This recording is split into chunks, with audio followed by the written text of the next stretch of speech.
Hey Asher, Mr. Chris here. So this is going to be for the second part of Arabesque.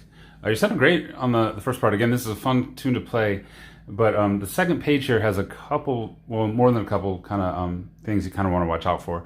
So the main thing is that the left hand is kind of the start of the show here. It's got to play fairly quick. However fast we're doing this, you know, we want the left hand to be able to do that too.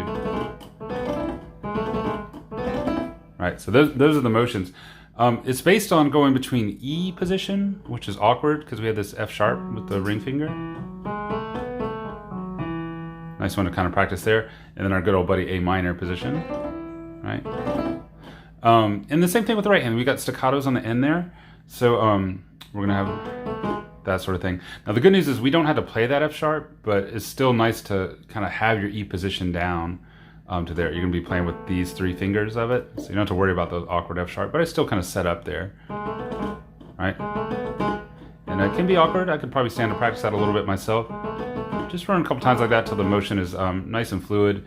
And one method I like to use is like 2 times slow, 2 times fast. So if I go, I'm being real careful to get that staccato, and then speed it up 2 times. That's the idea. All right, good. And then so we're going to bounce between that and then A minor, and the A minor one just goes straight up. All right, so that sort of deal.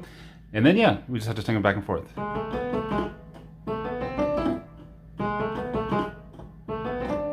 Good. But just be conscious that however fast you can go on these, that's going to dictate how fast the entire song is. Because we don't want this to happen. We don't want to be like, you know.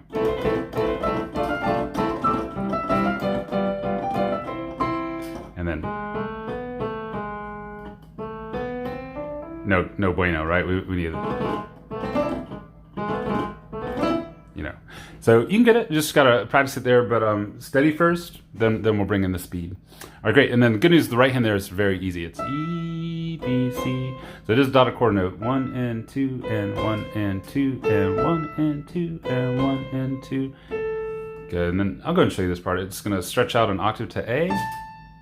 And that becomes your new position. You get an E, F, and then follow these finger numbers. They're very important. We got 2 on E, 1, 3 over,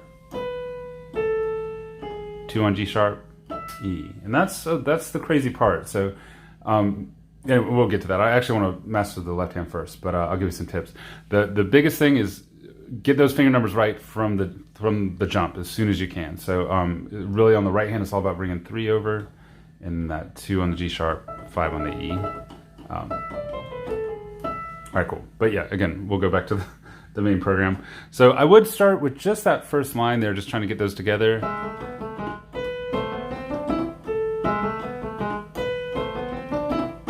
Pretty easy, right? We got that stuff.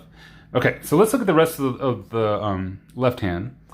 So you have one more measure in the bass clef here where it's going to go C sharp, back to C sharp, D, E, D, C sharp. And then that, it looks like it jumps way down, but it doesn't. It's the treble clef there, and that turns it into this position, D minor.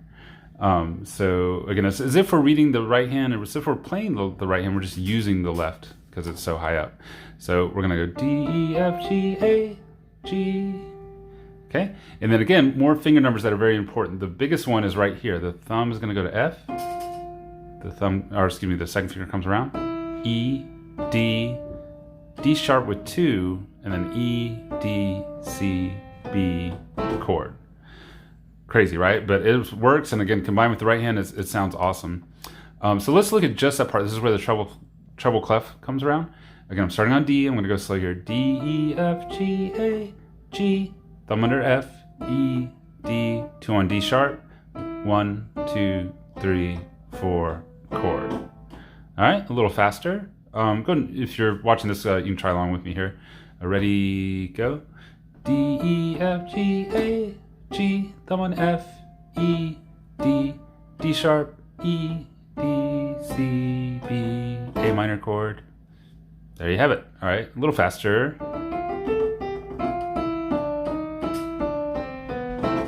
Cool, could have been a little cleaner.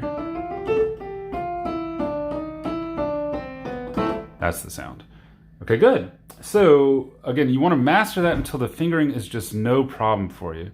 And again, I think all the numbers are up there for you. So just make sure that it's matching what you're seeing me doing, and that all the notes make sense from a written perspective. And then the next challenge is kind of putting these guys together. So I would start at the beginning of this line. That's going to be A up here, C sharp over here. Going nice and slow up to the D. Okay, both twos together. The left thumb goes under first here, F and D. 3 over. 2 squeeze into D sharp.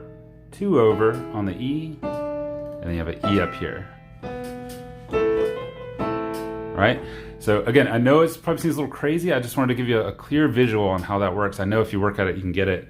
And I'll go slow one more time, and then I'll play it quickly and then back up through the whole section. So good on you for trooping through this. All right, here we go. So let's start at the top of the line. I'm sorry. Up to D. So both twos, the thumbs together, 3 over, 3, 2 squeezes to G sharp, 2 comes over, E, skadoosh.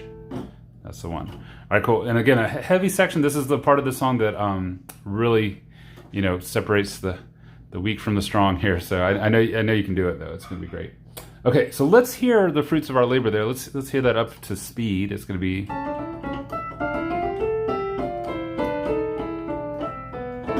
Cool. And you do have a little bit of Italian there. It says diminuendo e poco rit.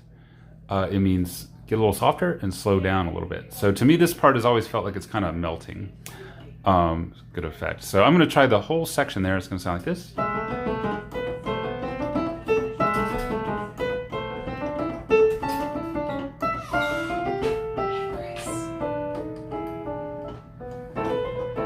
That's the way. What? Do you want this